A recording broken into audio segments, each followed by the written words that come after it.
बे समाव निउज 24 बड'लेण्डआ दंफैयो उदालगुरि जिल्लानि सिङाव थानाय जितु माजुलि ग्रेन्ड जरा फुख्रि बेयावहाय आरो बे जरा फुख्रियाव मोनसे नुथाय नुनानै दिनै निउज 24 बड'लेण्डआ नोंथांमोननो दिन्थिनो आखायाव लादों। बे नुथायानो जाहैबाय मोनसे अन्थाइनि खाम्फा बेयावहाय जों नुनो मोन्दों। जि अन्थाइनि खाम्फाखौ बिथांमोना लेथेर फेथेरै खालामना दोनदों। बेयावहाय मा जुगनिफ्राय बा मा मायथाइनिफ्राय बे अन्थाइ खाम्फाया दङमोन बेखौ बुंस'नो हाया। दा केमेरा पार्सन बिथांखौ आं दिन्थिनो थाखाय खावलायदों बेयाव अन्थाइ थानायफोरखौ।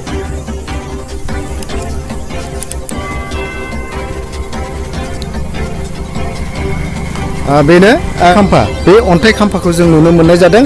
नैबेयाव मोनसे मन्दिर अन्थाइ खाम्फा आरो बे अन्थाइ खाम्फा जितु लंथाइ खुलि बे अन्थाइनि जितुनिखि अन्थाइ बेयावहाय अन्थाइयावहाय माखासे मुसुखा दाना दोननाय दङ।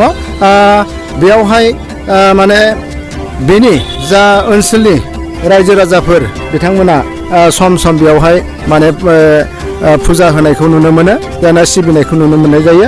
दा बे समावहाय आं बेनिनो सासे थागिबि बिथांखौ आं सोंनो थाखाय आखायाव लाबाय। बिथाङा सासे नेपाली सम्प्रदायनि मानसि, बिथांनिसिम आं सोंनो आखायाव लादों।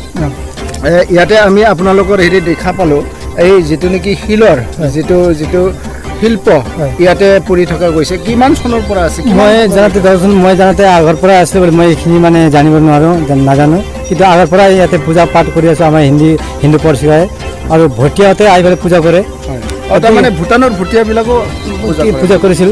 তেতিয়া এতিয়া আমি হিন্দু পৰিচয় আহি পেলাই ধূনা ধূপ জ্বলাই পেলাই আমি হেৰি মানে শিলক মানে হেৰি কৰি ৰাখি আছোঁ। আজিলৈকে কি সুবিধা হোৱা নাই, গতিকে আমি এতিয়া ধূনা ধূপ কৰি আছোঁ ইয়াতে বৰ্তমানলৈকে এনে চলি আছোঁ বৰ্তমান।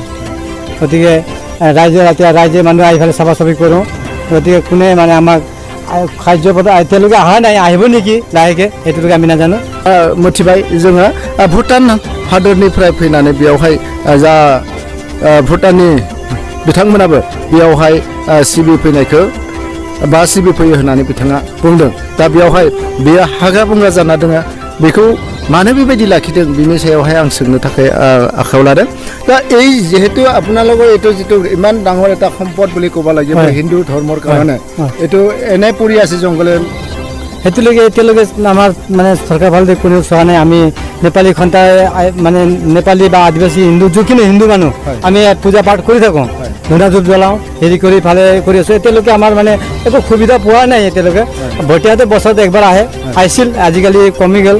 আহি ফালে ঝণ্ডা চণ্ডা লগাই ফালে যায়। আজিকালি অলপ কম হৈছে, তেওঁলোকে মোটামুটি নাহে। আমি জংঘল চংঘল হাবি জাবি চব চাফা কৰোঁ। আমি এতিয়া হেৰি কাৰ্য কৰি বহি আছোঁ। কোন ৰজাৰ সময়ত বা ইয়াৰ বিষয়ে কোনোবা জনা মানুহ আপুনি এইটো বিষয়লৈকেতো মই নাজানো। তেতিয়া গাঁওবুঢ়া দেৱে জানিব কিছুমান কথাটো, গাঁওবুঢ়া দেৱ আছে, এওঁলোকে জানিব, মই এইখিনি নাজানো। সেইকাৰণে আমি জন্মৰ পৰা দেখা পাইছোঁ। তেওঁলোকে কিছুমানে কৈ আছে আগৰ পৰাই আছে। ইয়াতে এটা পুখুৰী জোৰ পুখুৰী আছে, তাতে দুটা পুখুৰী ইয়াৰ লগত মিলাবলৈ সিহঁতৰ লগত তেনেকৈ চলি আছে আমি বৰ্তমান।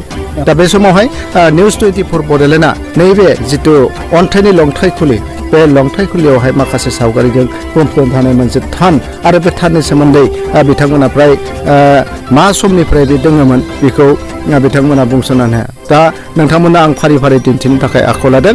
बे समावहाय बे अन्थाइजों दाजानाय खाम्फा जि गोग्लैसोनानै दङ बेखौ आं फारि फारि दिन्थिनो थाखाय आखायाव लादों।